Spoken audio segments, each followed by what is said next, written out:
I am max James, motivational speaker. हमारे channel पर आपको बहुत सारी चीजें मिलेंगी।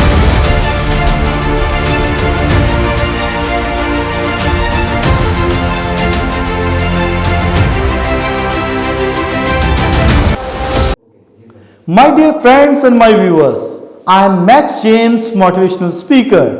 जैसे कि आपको पता है कि मैं अपने चैनल्स में बहुत सारे टॉपिक्स लेकर आता हूं, बहुत सारी चीज़ों को लेकर आता हूं ताकि न्यू न्यू टॉपिक्स आपको मिलें। और बहुत सारे मेरे सब्सक्राइबर, मेरे फ्रेंड्स, मेरे व्यूअर्स मुझे कहते हैं। तो ऐसे ही एक मेरा बहुत अच्छा फ्रेंड है, वो प्रीस्ट है, और उसने मुझे कहा कि मैक्स इस पर याद बनाएं, जो बहुत ही हमारे लोगों के लिए बड़ा एक मसला है। ये वो टॉपिक क्या है, जो मसला है वो है कर्ज लेना, सूद लेना। हम एक्चुअली ना कर्ज को बहुत आसानी के साथ ले लेते हैं। हम कहते होता रहेगा, कोई बात नहीं, जैसा भी काम चलता है चलने दो। लेकिन माय डियर, चलने ना दो, ये कोई गाड़ी नहीं कि चले, ये हमें अदा भी करना है। सूद लेना और सूद देना दोनों ही हराम है, दोनों ही अच्छे नहीं। जो बंदा सूद पर एक दफा शामिल हो जाता है, एक दफा कर्ज ले लेता है, उसको अदा करना है। जो आपने लिया हुआ है उससे बढ़कर आपको देना है। कुछ लोग ना इसको मजाक समझते हैं, इसको बहुत ज्यादा इंजॉय करते हैं, और इंजॉय करना जो है मैं समझता हूं ये अच्छा नहीं है। कुछ लोग सूद ले लेकर अपनी लाइफ को स्पॉइल कर लेते हैं, खराब कर लेते हैं। उसके जो बच्चे हैं वो भी सूद उतारते उतारते बूढ़े हो जाते हैं। उसने अपनी लाइफ तो खराब करते हैं, बच्चों की भी लाइफ को खराब कर देते हैं। इसलिए सूद लेना, सूद को लेना और सूद अदा करना ये बहुत ही डिफिकल्ट काम है। माय डियर, खास करके ना मैं इंडिकेट करता हूं क्रिश्चियन लोगों को, वो बहुत ही ज्यादा सूद लेने की कोशिश करते हैं। पर जितना आपके पास पैसा है या आपकी सैलरी है, माय डियर फ्रेंड, एक कहते हैं कहावत है, पांव उतने फैलाने चाहिए जितनी आपकी चादर है। लेकिन कुछ लोग ऐसे हैं जो कि चादर से ज्यादा अपने पांव को फैलाते हैं, जो कि उनके लिए अच्छा नहीं, एजाब बन जाता है। अपने घरों को सेल कर देते हैं, घरों को बेच देते हैं, अपनी तमाम बच्चों की जायदाद को नीलाम कर देते हैं, सेल कर देते हैं, फिर भी वो कर्ज नहीं उतरता, इतना पच जाते हैं वो। हमारे में एक्चुअली ना प्रॉब्लम ये है, हम उस सूद को जो है अदा करते करते जो है मर जाते हैं, और वो हमारी आने वाली जनरेशन जो है वो भी सूद अदा कर करके बूढ़ी हो जाती है। मैं ये कहता हूं माय डियर फ्रेंड्स, ये बहुत अच्छी बात है।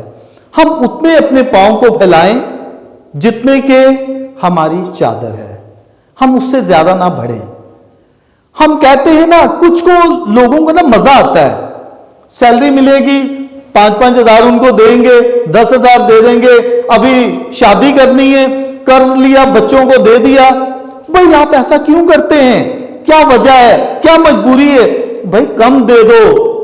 हम अपने बच्चों की शादियों के लिए सूद उठाते हैं, कर्ज उठाते हैं, फिर भरते रहते हैं।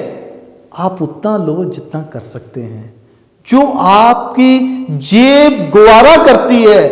आप उनको पहले बता दो, भाई मैं ये दे सकता हूं, ये है, अगर आप इसको मुनासिब समझते हैं तो ठीक है। माय डियर, मैं सिर्फ रिक्वेस्ट करता हूं, जो कि सूद लेते हैं, कर्ज लेते हैं, जितनी आपकी सैलरी है, आप देखो मेरी सैलरी क्या है, उससे ज्यादा क्यों बढ़ते हैं। एक मेरे फ्रेंड ने मुझे कहानी सुनाई, कहानी नहीं बल्कि हकीकत है। कहते उससे मैंने कहा कि ये जो सूद है मैं भर दूंगा। वो बड़ी रोती हुई एक औरत उसके पास आई, उसने कहा कि मुझे ये पठान तंग कर रहा है, मैंने इसका सूद देना है। उसने जो है उसका कहा, उस पठान को मेरे पास भेज दो।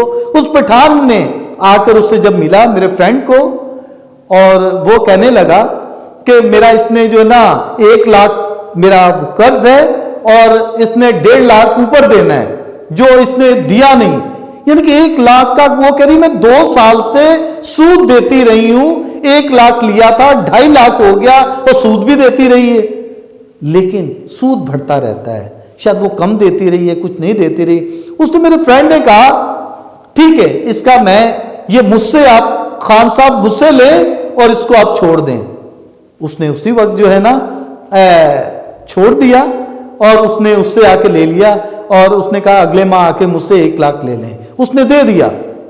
माय डियर, उसके बाद जैसे ही कर्ज खत्म हुआ, वो औरत जो थी दोबारा से चली गई उस पठान के पास कि खान साहब मुझे 50,000 चाहिए सूद पर पैसा।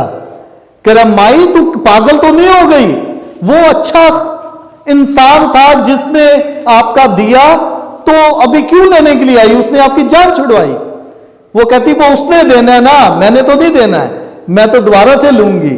और फिर उसके बाद वो खान साहब बहुत अच्छा था, मेरा फ्रेंड कहता है यार बहुत अच्छा था, मेरे पास आ गया, उसने कर्ज नहीं दिया बल्कि मेरे पास आया। उसने कहा ओ मड़ा, वो जो आपने भेजा था वो दोबारा कर्ज ले रही है मुझसे। वो मेरा फ्रेंड उसके घर गया, उसका बेटा और उसकी बहू और उसके बच्चे खाना खा रहे थे। उसने जैसे ही, वो घर में नहीं थी, लेकिन उसने आकर कहा, कह रहा कि कहां गई वो आपकी मदर जो है? वो कहते लगे वो बाहर गई है। और उसने जो ना जैसे ही आए, पहले वो बड़ी उसकी रिस्पेक्ट कर रही थी, जैसे ही आई कह रहे मेरी माँ ने मुझे तो नहीं बताया। जैसे ही घर में आई और उसको बड़ा गुस्सा था मेरे फ्रेंड को, उसने आकर कहा, और उसने कहा कुछ भी हो, कह रहा वो तो आपने देना है ना, मैं ले रही हूं, मैं बच्चे की अकीका कर रही हूं, करूंगी, उसकी छठी करूंगी, जिनसे लेना देना मैं लूंगी। और उसने, मेरे दोस्त को बहुत ही दुख हुआ, यार हम इनके लिए इतना कुछ करते हैं, वो सोशल काम करते हैं, और उसने उसके लिए जब किया, तो मैं समझता हूं कि ये जो लोग हैं जिनको आदत पड़ जाती है, जिनको लत लग जाती है इस मजे की, इस जो करने की काम कि सूद पर पैसा लेना है, किसी से कर्ज लेना है, उसकी आदत खत्म नहीं होती। मैं कहता हूं, मैं खास करके उन लोगों से कहता हूं जो भी कर्ज लेते हैं, कर्ज में ना दबो, जितना है उसी में अपने आप को संवारो, उसी में जिंदगी गुजारो। और मैं समझता हूं कि हमारी जिंदगी में जितना है हम उसी के मुताबिक करें। कुछ लोगों को ना आदत होती है सैलरी लेने की भी, वो सैलरी ले लेते हैं और सैलरी के बाद ना उनको आदत होती है 2 दिन के बाद ही दोबारा आ जाते हैं, मुझे एडवांस दो। एडवांस लेते लेते आधी सैलरी अपनी ले लेते हैं, कुछ आधी से ज्यादा भी ले लेते हैं, सैलरी पहले ही कम होती है और उसके बाद वो परेशान रहते हैं। जब सैलरी मिलती कह रही मेरी सैलरी कम है, भाई आपने आधे से ज्यादा तो सैलरी पहले ले ली। उनको मजा आता है बार बार तंग करना ऑफिस में भी, और बहुत सारे लोग हैं ऐसा करते हैं। ये ना सिर्फ मैं एक कौम की बात कर रहा हूं, बल्कि बहुत सारे लोग ऐसा करते हैं। और खासकर मैं क्रिश्चियंस को इंडिकेट करता हूं, my dear don't do like that. इस तरह ना करें, कर्ज ना लें, ऑफिस से अपने ना लें, क्योंकि जब हम पूरी सैलरी ऑफिस से लेते हैं या जहां हम काम करते हैं, चाहे 1 दिन का करें चाहे पूरे महीने का करें, और वो ब्लेसिंग होती है उस कमाई में, उस पैसे में, उस सैलरी में ब्लेसिंग होती है। और अगर आप थोड़ा थोड़ा करके ले लेते हैं तो उसमें ब्लेसिंग नहीं रहती, इसलिए आप रोते रहते हैं, परेशान रहते हैं, इधर उधर तलाश में रहते हैं, मैं किससे अभी एडवांस लूं, किससे पैसा लूं ताकि अपनी लाइफ को गुजारूं। तो ऐसा ना करें माय डियर। सूद पर पैसा लेना बिल्कुल अच्छी बात नहीं। जो अपने ऑफिस से लेते हैं ये भी अच्छी बात नहीं।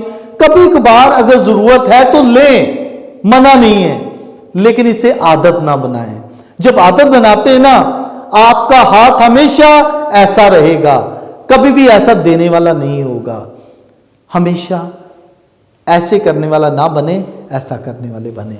मैं कहता हूं जो लोग ऐसा करने वाले बनते हैं हमेशा खुश रहते हैं, और खुदा उनको ब्लेस करता है और उनको और भी ज्यादा नवाजता है। जो लोग ऐसा करते रहते हैं वो कभी भी खुश नहीं होते, हमेशा उनमें परेशानियां रहती हैं, हमेशा कर्ज में डूबे रहते हैं, परेशान रहते हैं। माय डियर, जरूर इस वीडियो को सुने, देखें और अपनी जिंदगी को गुजारें कि हम ऐसा ना करते रहें, ऐसा करने वाले बने। ऐसा करने वाले कैसे बनेंगे?